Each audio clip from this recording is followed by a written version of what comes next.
और ये सफ़र शुरू होता है एक बहुत ही बुनियादी बदलाव से।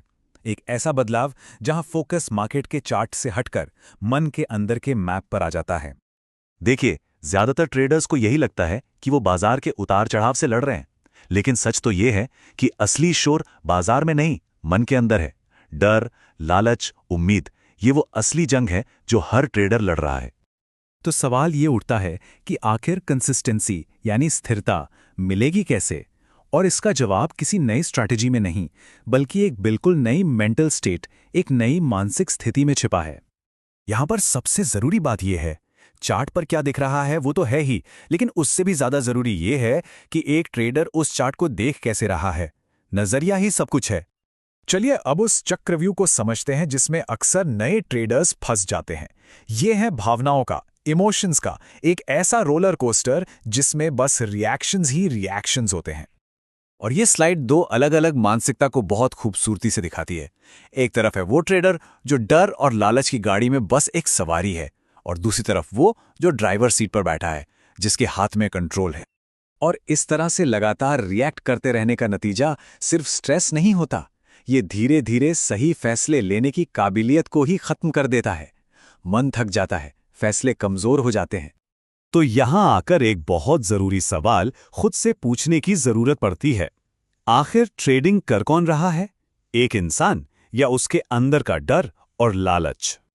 तो इस चक्रव्यूह से निकलने का रास्ता क्या है? इसका समाधान है एक नए तरह के मन को विकसित करना। एक ऐसा मन जो सिर्फ रिएक्ट नहीं करता, बल्कि ऑब्जर्व करता है। एक निरीक्षक मन।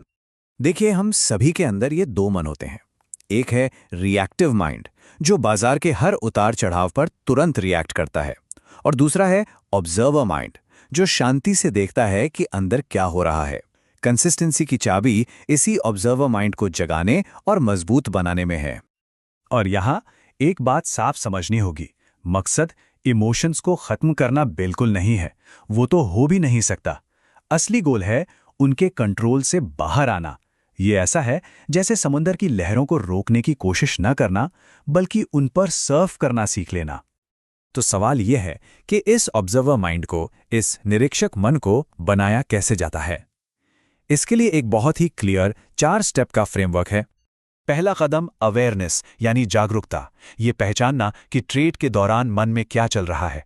दूसरा एक्सेप्टेंस यानी स्वीकार्यता, ये मान लेना कि नुकसान और गलतियां इस खेल का हिस्सा है। तीसरा ऑब्जर्वेशन यानी निरीक्षण, अपने रिएक्शंस को बिना जज किए दूर से देखना। और आखिर में चौथा डिसीजन यानी निर्णय, ऐसा फैसला जो प्लान पर आधारित हो, ना कि इमोशनल प्रेशर पर। और इन 4 कदमों के अलावा एक कंसिस्टेंट मानसिकता के कुछ स्तंभ हैं, कुछ पिलर्स हैं।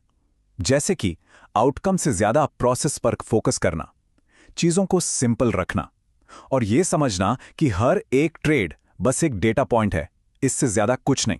ये सिद्धांत मानसिक थकान को कम करते हैं और फोकस को सही जगह रखते हैं। तो आखिर में बात घूम फिरकर एक ही जगह आती है। सबसे बेहतरीन ट्रेडिंग स्ट्रैटेजी कोई सिस्टम या सॉफ्टवेयर नहीं है, बल्कि खुद एक स्टेट ऑफ माइंड है, एक मानसिकता है। ये बात बहुत गहरी है। आत्म जागरूकता यानी सेल्फ अवेयरनेस अनुशासन से भी ज्यादा कीमती है। क्यों? क्योंकि अनुशासन के नियम तो कोई भी बना सकता है, लेकिन उन नियमों को तोड़ने की असली मनोवैज्ञानिक वजह को समझे बिना वो नियम बेकार हैं। इसलिए खुद को समझना सबसे पहले आता है। और यही चीज सफलता की पूरी परिभाषा बदल देती है। एक कंसिस्टेंट ट्रेडर का लक्ष्य हर बार जीतना नहीं होता, बल्कि हर बार अपने बनाए हुए प्रोसेस को फॉलो करना होता है, चाहे नतीजा जो भी हो। और ये उपमा इस पूरे आइडिया को कितनी खूबसूरती से समझाती है। एक कंसिस्टेंट ट्रेडर का मन एक ऐसे पेड़ की तरह है जिसकी जड़ें बहुत गहरी हैं। बाहर आंधी तूफान चलते रहते हैं, बाजार में उतार चढ़ाव होते रहते हैं, लेकिन वो पेड़ गिरता नहीं। तो इस पूरी चर्चा का सार ये है कि सबसे बड़ा ट्रेड बाजार के खिलाफ नहीं, बल्कि खुद अपने मन के खिलाफ है। अव्यवस्था से स्थिरता का सफर एक अनोखा सफर है जो अंदर ही अंदर तय करना पड़ता है। सवाल बस एक है, इसकी तैयारी है या नहीं?